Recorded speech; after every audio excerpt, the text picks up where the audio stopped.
How's everyone doing? Today I'll be doing my random horror Blu-ray shelf number 5. It's been a while since I've done one of these, and I've had some people ask me, when are you going to do it? It's today, it's right now, it's happening. Long overdue, I know, but thank you for your patience and continuing to watch and support my videos on here. I really do love making videos and talking movies, especially horror since it's my favorite genre.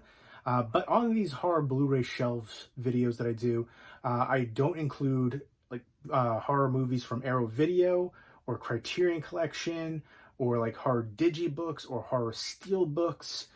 So it's just going to be like basic standard horror Blu-rays. I do have like Scream Factory in there though, but for me, like Arrow Video, usually like the cases are thicker. Usually there's some like box sets and stuff like that. Criterion Collection, always had them separated for a long time, and then steelbooks and digibooks are over there.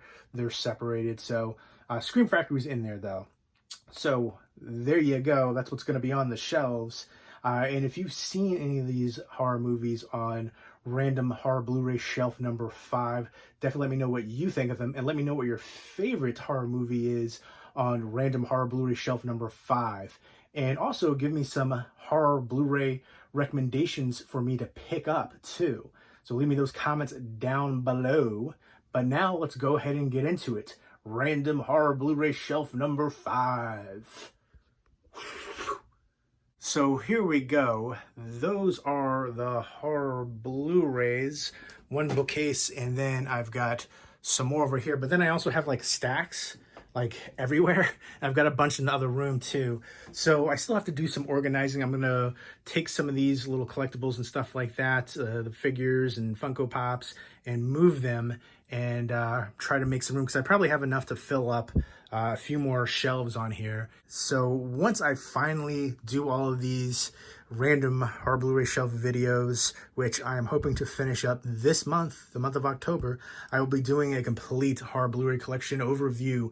And then I'm gonna do probably like a video like alphabetizing too, taking everything off the shelves, and just not taking everything and showing every single one, but I'll show a few and like talk about ones here and there. But I know it's so long overdue. I know I've been saying for ages, but it's finally going to happen. It's so close. And there's Random Horror Blu-ray Shelf number 1, 2, 3, 4, and you can check those videos out on my channel by typing in Random Horror Blu-ray Shelf, which one, and then 2020. So this is the 5th one right here. And here we go. Here is Random Horror Blu-ray Shelf number 5, and we'll start off on top. I've got Texas Chainsaw Massacre 2 signed up by Bill Moseley and Caroline Williams. I bought this from another collector. It looks like it does have a little bit of water damage. It looks like this might have seen some sun as well. They might have had it on display, so it's a little bit lighter, and there's like a little bit of warping right there. But still, I got this for a really good price, and I couldn't pass it up. And Texas Chainsaw Massacre 2 is my favorite of the franchise. I think the first one is probably like my 3rd favorite in the franchise. And I think as a franchise, it is, it's a little bit all over the place, chaotic, and, the timelines, the families and all that is a little, mixed up, but still it is an awesome franchise. I even like the recent Leatherface. Texas Chainsaw Massacre 3D is the worst in the franchise by far, and has like the worst line in horror movie history. Do your thing, cuz. I hate that line. But this one is a blast, and you can see the inscription there from Bill Moseley, Chop Top. And hilarious, and just a lot of fun. Super happy to get this one signed up, even though it does have like a little bit of like curling right there on the cover, and then some light damage right there. Keep it out of the light, don't have it in direct sunlight, and you'll be okay. Still happy to have it though. And next up is Happy Death Day, which I was able to get signed up by Rob Mello, who plays the serial killer in here. And I thought this was absolutely hilarious, a fun time, thrilling. And the lead actress in here is stunning and super talented, Jessica Roth. And this is essentially Groundhog Day, but like a horror version of it. I didn't really care for the sequel too much. It was too derivative, and they changed something, even though I say it's a derivative. They tried to change something, and I didn't really like what they did with it. And it just, I don't know, it felt a bit flat, especially in comparison to this one. This one was amazing to me. Love the heck out of it, and super happy to be able to get it signed up right there. And I love the babyface killer too. But Jessica Roth, just so awesome in that role. And we have on the shelf, starting off with Victim. This is the directorial debut of Michael Biehn. Great actor right there, and he stars in here with his real-life wife, Jennifer Blanc, and it also has Danielle Harris, who is absolutely stunning, and about like a serial killer. VHS and VHS 2. I love these horror anthologies. Very creative. You could say it's a mixed bag, but some new ideas, and I dig it. I think this one has the best segment, Safe Haven, but it also had the most time to develop. It's the longest of all the segments. I think overall, VHS, the first one, is better, but Safe Haven segment is amazing. Next up is a bootleg Blu-ray for The Video Dead. I got this before the Scream Factory released a double feature with Terror Vision. Personally, I prefer the standalone releases, especially for ones that I think are pretty popular. Both Terror Vision and Video Dead have a fan following, and they deserved standalone releases. So I ended up keeping that, even though I also got the double feature. Next up is Return to Nukem High, which I still haven't seen this one, and I got this one signed up. This was at an in-store signing. Dark Delicacies, there's Lloyd Kaufman, and I hate when they sign in black ink on the black part of the artwork. I just think that's kind of stupid. At least Lloyd Kaufman was smart and did it right on front, and so it stands out a bit, but the rest of them, like, that one's a little bit okay, but that one, like, you signed right there.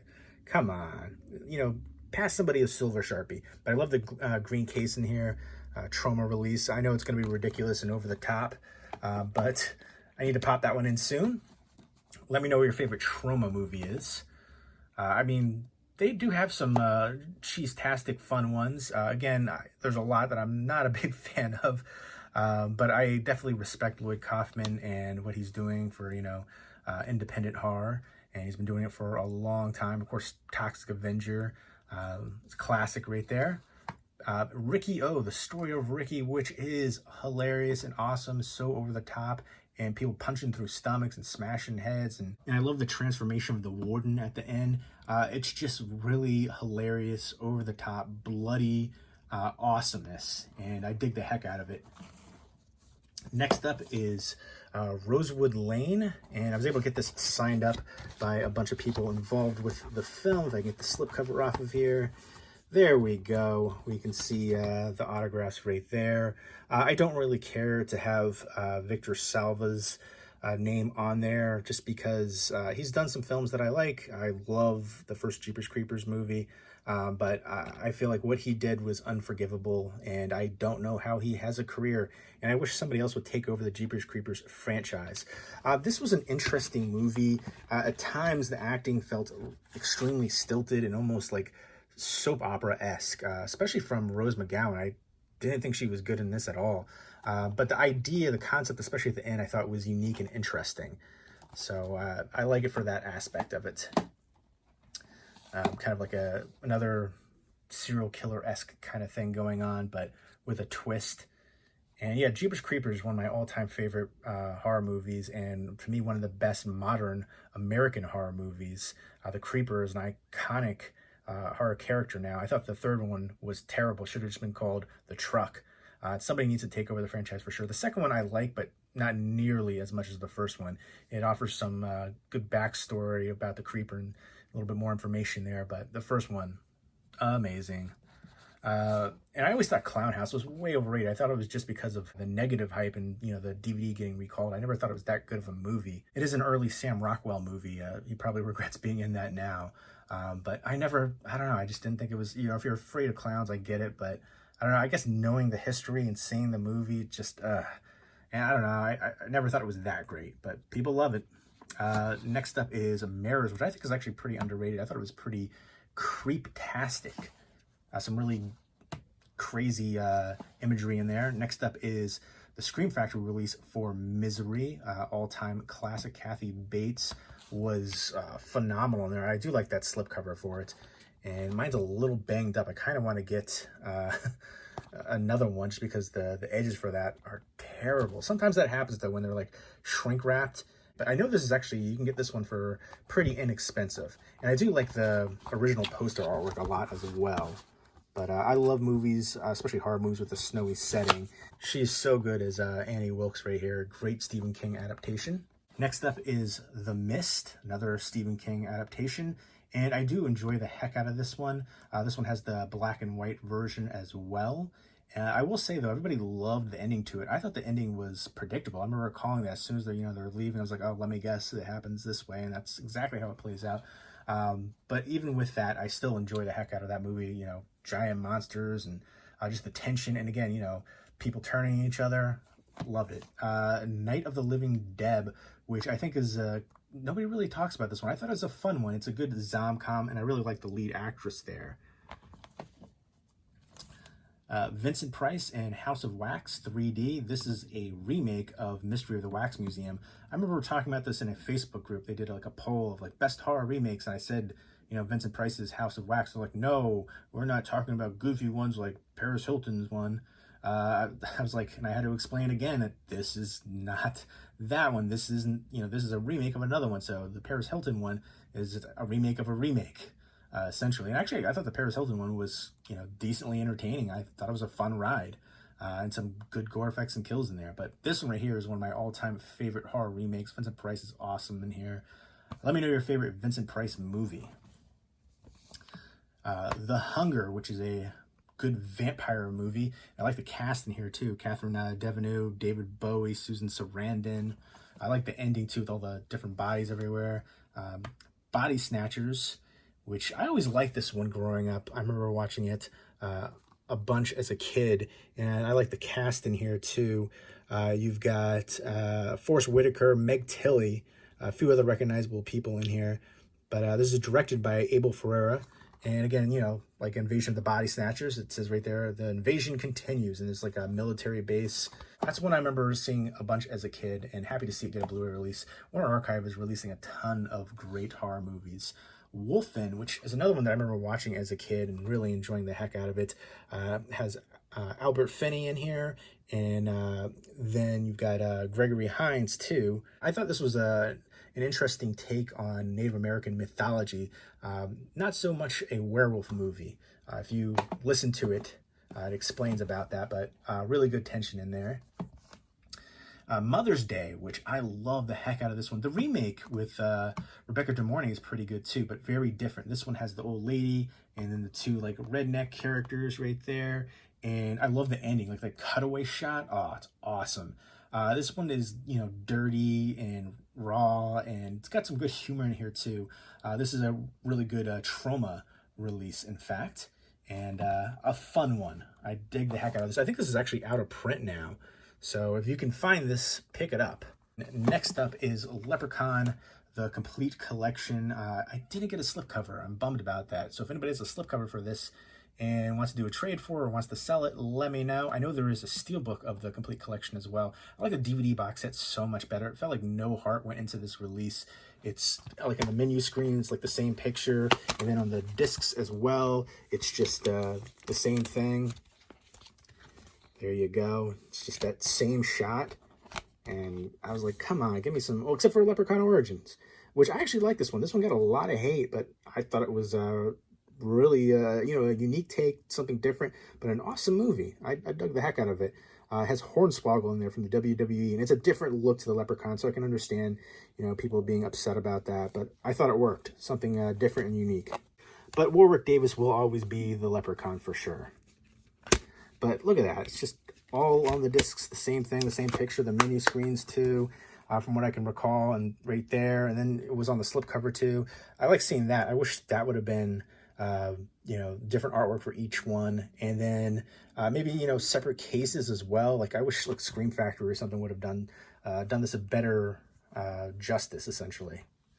I love the Leprechaun movies. They're cheesy fun. I didn't really care for the recent one, Leprechaun Returns, which I have up there. I want to revisit it before I purge it from the collection if it doesn't live up to it. But I'm also, like, all right, I'm going to get rid of it. I was going to say I'm kind of a completist, but, I got to, if I don't like it, you got to get rid of it.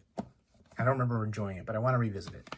Next up is Dark Was the Night with Kevin Durand and then Lucas Haas. I remember this one being interesting and one I considered underrated. There's like woods and there's like this small town and there's a bunch of crazy things happening. And I want to say there's it's kind of like a monster movie from what I remember. It's been a while since I've seen it, but I remember it being surprisingly good. And next up is Horns with Daniel Radcliffe. He's not just Harry Potter. I think he's actually a great actor. I recently saw Guns Akimbo, which I love. It's going to be like a New Zealand cult classic. And I really liked him in Imperium as well, where he plays a undercover agent pretending to be like a skinhead. And then Swiss Army Man, such a subversive movie. He was great in there. And Horns was another one that I think is pretty underrated. I never seen anybody talk about this one. Juno Temple is one of my favorite celebrity crushes right now. And this is directed by Alexander Aja, who, of course, directed The Hills Have Eyes remake, and he's part of the French Splat Pack. And Tom Hanks in The Burbs, which is another one that I grew up watching. I know there is a Shout Factory release for this, but I heard the picture quality wasn't that great, so I think for now I'm going to hold on to this release. And we've got Blood-Sucking Bastards, which is essentially like The Office, but with vampires. Really good vampire comedy movie. Clive Barker's Lord of Illusions with Scott Bakula from Quantum Leap. And that's the Scream Factory edition. And we've got The Lazarus Effect, which I thought this was interesting with Mark Duplass, Olivia Wilde, Donald Glover, Evan Peters, Sarah Bolger. She was great. I really like Olivia Wilde as an actress. She has some intense performances, and she was really good here. They're working on, bringing, essentially, I think they're working on the dog first, but they bring her back to life, essentially. And except, she's not exactly how she was before. She's violent. Shudder, which I remember thinking this was a pretty good remake. I want to revisit this one. It's been a while. I saw it when it first came out, but I remember liking it for what it was. See No Evil 2, which I was so hyped for this movie and so disappointed by it. I love the cast. Danielle Harris, Catherine Isabel. You've got a whole bunch of other people in here. Michael Eklund.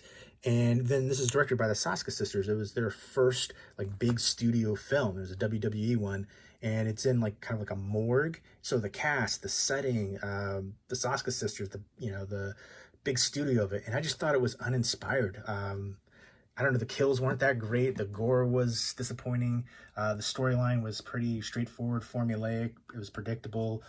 There's a couple of cool scenes, but I don't know. Overall, I wanted way more from it. Next up was The Grudge, which this is the recent one, and I think this got a lot of unfair criticism and hate. I think people were just writing it off before they even saw it, saying, oh, it was another remake. It wasn't even a remake. Know what you're talking about first. So this is essentially like a new story in the Grudge franchise, a new tale. I thought it was really good, really creepy. I really like the cast in here too. Supporting cast with Jackie Weaver, Lynn Shay, Betty Gilpin, John Cho, Demian Bashir, and then Andrea Riseborough right there from Mandy. She was so good in here. Really creepy and atmospheric film, and definitely one that I think people should give a chance. Next up is The Last Days on Mars with Liev Schreiber. Love that slipcover. It's essentially an infected movie on Mars. And so good sci-fi horror. Look at that right in there. You see the other face. I dug the heck out of this one. Really suspenseful and good tension all throughout. And some good gore effects in there too. And if you like infected movies, I'd recommend it. Next up is Maximum Overdrive from the Vestron Collector series. Super happy to see them releasing again. They released Little Monsters and Shivers. It was a long delay from their last release, so I hope they continue to release movies in this Vestron Video Collectors line. Let me know what your favorite release from Vestron Video Collector series on Blu-ray is and what you'd like to see them release in the future. But I love this one too. I remember there's the cameo from Stephen King in here, and all the machines taking over. Emilio Estevez. Cut Off, which is a German film, and I dug the heck out of this one. The autopsy scenes in here were very realistic, and it was kind of gross. But it's about a serial killer playing like a cat and mouse game. This coroner, he is doing an autopsy, and he finds a note inside the skull, and it has his estranged daughter's phone number on it. So it's just him, trying to find these clues and trying to save his daughter, and he teams up with this girl right here.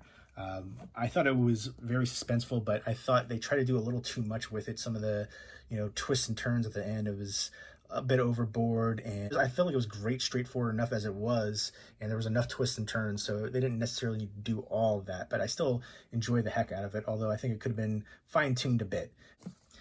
Evil Dead, the remake, one of my all-time favorite remakes, bloody and intense as heck. One of my favorite movies of the 2010s as well. Some Kind of Hate, which was a pretty good low-budget horror movie about a vengeful spirit. It's about like this school for like troubled teens, and this one kid is getting bullied and picked on, and the vengeful spirit is having none of it.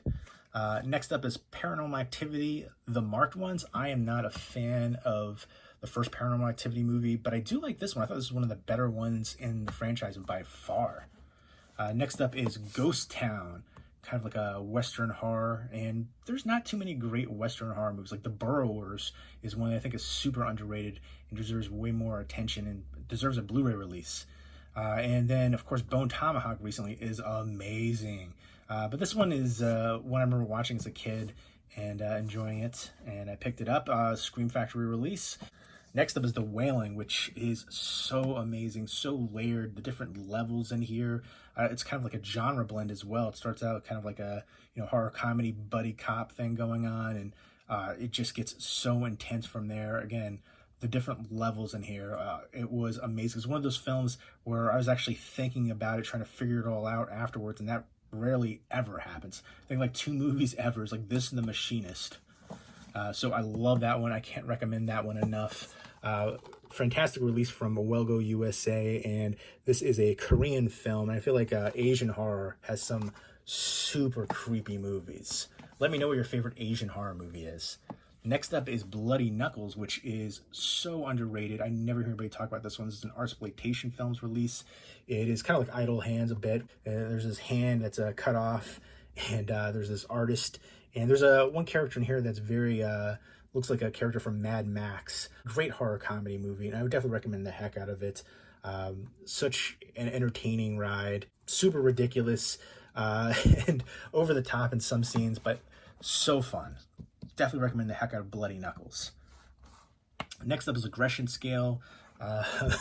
Kind of like Home Alone meets Saw a little bit. It's basically about like this mobster, and he's trying to kill off this family of somebody that I think owes him money.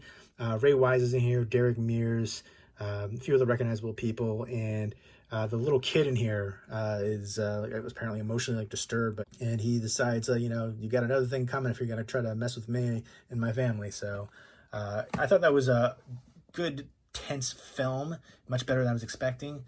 Next up is Body Bags, great horror anthology movie. Let me know what your favorite horror anthology is, besides like Creepshow 1 and 2. But yeah, this one was very entertaining. John Carpenter is so awesome in there. And then like everybody all throughout. I love seeing all the different actors in here. You get Mark Hamill, Stacy Keach, a bunch of people. Deborah Harry's in here, Sheena Easton, Twiggy, David Naughton, just a ton of people.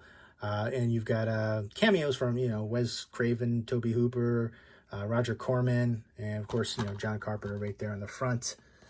Next up is Cooties, which this was a super fun one, and another infected movie.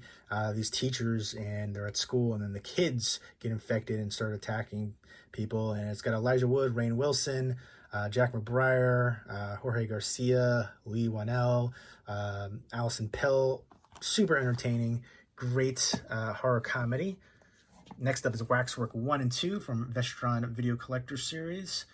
I love the heck out of the first one. The second one I don't like quite as much, but it's still entertaining. I feel like it's more on the humor aspect of it. Next up, the Blair Witch, the recent one, the sequel, which I actually like way better than the original Blair Witch. I think the original Blair Witch and the original Paranormal Activity are the 2 most overrated movies in horror history. And I'll never understand the appeal for the original Blair Witch Project. You can say the marketing, but if you think the marketing is like the big selling point, that's what made it so great. So you thought there was a real witch living in the woods in Maryland, and you're over the age of 5, then I got a bridge to sell you. But I thought this one was actually creepy. It's basically the same formula, very kind of derivative, but they actually change it up and show you something at the end, and it's actually kind of creepy at the end. So I dig that aspect of it. To me, way better than the original Blair Witch Project. And this is from Simon Barrett and Adam Wingard, who I definitely enjoy both of them. So I want to see more from both, and maybe another movie in this franchise. Next up is The Mind's Eye from Joe Begos. Yeah, and he uses a lot of the same actors in his films. Really good indie director, and I definitely enjoy the heck out of this one. There's a blurb right there. The best Scanners sequel we never got. It's absolutely very Scanners-esque. I remember like watching this and thinking it started off a little slow. I really wasn't that into it, but then it really picks up and it's super awesome. It's about this brother and sister who have like telekinetic, psychokinetic powers, and there's a doctor trying to siphon their powers essentially, and keep them locked up, and they get away from them, and then there's lots of showdowns and against other people with similar powers, and crazy all out over the top action and awesome effects and kill scenes and gore, and I dig the heck out of that one. If you're into low budget indie horror, definitely check out The Mind's Eye. Next up is The Neon Demon, and this is oddly out of print. You can still get it on Amazon or eBay for around 20 bucks. Like if you go on Amazon and you have Amazon Prime, you can get it, but it's fulfilled. It's through like a market place person, somebody that's not actually Amazon, but they can get it fulfilled through Amazon. So I think some people go on there and see it, like, oh, this isn't out of print. It is out of print, but I thought this one was very stylistic and crazy. And it's directed by Nicholas Winding Refn, who, again, I think all of his films are very violent and stylistic. And, this is in that same kind of vein of all of his different films. I'm definitely a fan of him, and I thought the whole cast did really well, especially Elle Fanning. And you've got Keanu Reeves, Christina Hendricks, Jenna Malone, a bunch of recognizable people, and they all play their parts very well. Next up is Child's Play. This is the Comic-Con 2013 slipcover exclusive, and I was able to get the sign up by Alex Vincent. I met him at a convention, and I dig the heck out of that. Very happy for that experience and to get that signed up. And actually, I really liked these Comic-Con exclusives because of the artwork and also the black cases, too. I think there was like one that didn't have a black case for some odd reason. It might have been Silence of the Lambs, but I dig it. And next up is Satan's Little Helper. And if you notice on the spine, for some reason, it's the other direction. And I hate that. Like, it's the first thing I notice is like, and apparently this was an authorized release. Like Jeff Lieberman was the director, and they didn't get his permission to do it. And this is like out of print and goes for like crazy money. I remember hearing people were seeing this at like Walmart in the $5 bin. But those were years and years ago. But now this goes for like, I don't know, like 50, 60 bucks, something like that. And I always thought this was a really fun movie. And I remember seeing it on the Sci-Fi channel. And this is the TV edited version, but that's the only version I've ever seen. I've always enjoyed it. So hopefully one day they will release one with Jeff Lieberman. I know he's released things on his own website. So I'd like to see the unrated version of this, but I've always enjoyed this one's the only version I've ever known, and very happy to have it on Blu-ray, and a really good Halloween movie. There's this kid who's like obsessed with like this video game, and he sees this one character right there looking like that, and he essentially goes like trick-or-treating with him, but he doesn't realize who he really is. I thought there was a good mixture of some humor and some violence essentially. Next up is The Invitation. This is a Draft House Films release, and a really good slow burn movie. Love the heck out of the ending to this one. And next up is Lair of the White Worm, and this is adapted from Bram Stoker's novel. And this is directed by Ken Russell, who did Altered States, did a bunch of great films. But I remember this one just having some really crazy, creepy imagery. There you go. And this stars Hugh Grant in here, Amanda Donahue, Catherine Oxenberg. But I remember digging the heck out of that one. Next up is The Condemned. I remember this one being kind of like a street trash-esque, Slime City. There's like this gross like apartment complex, and there's all these like drug addicts and blood and gross ooze. And just craziness going on. There's a weird virus that comes out of all the different, chemicals and drugs and waste in the building, and all that combined, and people are going crazy, and it's lots of violence. But yeah, if you like movies like Street Trash and Slime City and stuff like that, definitely check out The Condemned. And next up, I Spit in Your Grave 2 and I Spit in Your Grave 3, Vengeance is Mine. And I like the I Spit in Your Grave franchise. Not necessarily, the initial things that happened, but just the revenge aspect and the kills and the gore. And it's satisfying to see her get the revenge like that. I haven't seen the recent one, Deja Vu. I heard that one was terrible. But, the original and then the I Spit in Your Grave remake and the sequels up to here are, entertaining for what they are. The violence, the gore aspect, and satisfying to see her get the revenge. Another really good revenge movie recently is the movie Revenge, very stylistic. Same kind of thing in the vein of I Spit in Your Grave. Next up is Juan of the Dead, very much like Shaun of the Dead, but a Cuban version. Great zom-com and super underrated. I never hear anybody talk about this one. Highly recommend Juan of the Dead. Next up is The Fly, another Comic-Con exclusive right there. And again, with the black case.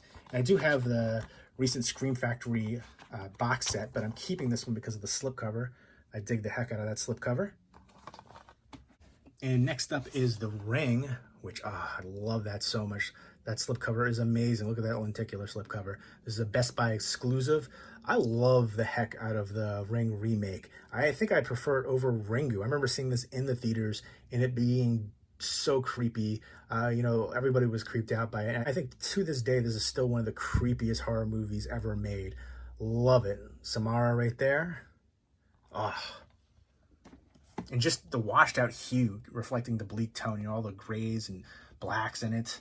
And then we've got almost all of the glow-in-the-dark Universal Monster slipcover ones. We've got the Wolfman, we've got Bride of Frankenstein, and we've got The Mummy, and we've got Phantom of the Opera, and The Invisible Man, and Creature from the Black Lagoon, which is my favorite. Let me know who your favorite of the Universal Monsters are.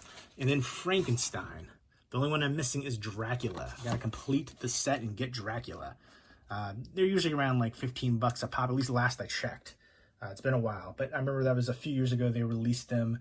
Usually every Halloween for different horror movies, they'll do, the same movies essentially, but put different slip covers or something like that, different artwork on there. And I'm a sucker for that. And then for the glow-in-the-dark ones and then the classic Universal Monsters, the price point at the time, not too bad. So I got to complete it, got to get Dracula. That's the only one I'm missing. So there you go.